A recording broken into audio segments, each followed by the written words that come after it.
They appear to show Russian forces executing a group of Ukrainian soldiers who had just surrendered. See those bodies there? It comes as a ceasefire appears to be even further away after Trump's 2-hour call with Vladimir Putin. Amidst all this chaos, one name keeps popping up: BlackRock. Why is BlackRock, a Wall Street giant, so deeply involved in what's happening in Ukraine? Why do Larry Fink's fingerprints seem to be everywhere? Well, who's interested in Ukraine? Now you have Larry Fink, who's the CEO of BlackRock, who is currently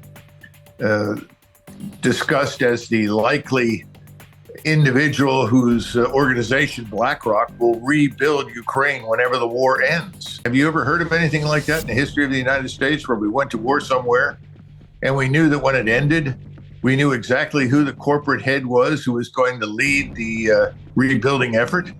And we had set aside $1 trillion for the purpose. Only months into the war, Larry Fink had already personally struck a deal with Ukrainian President Volodymyr Zelensky, placing BlackRock at the heart of Ukraine's post-war reconstruction. $1 billion already secured from global donors like the World Bank, all funneled into a new BlackRock-backed Ukraine Development Fund dedicated to rebuild the shattered nation once peace arrives.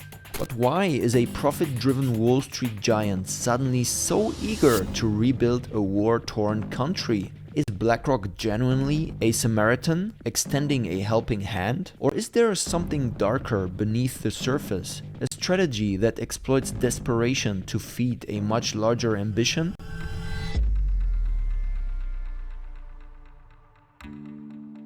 Truth is, this isn't really about Ukraine. This is part of BlackRock's grand master plan, a $68 trillion play to dominate the future of infrastructure.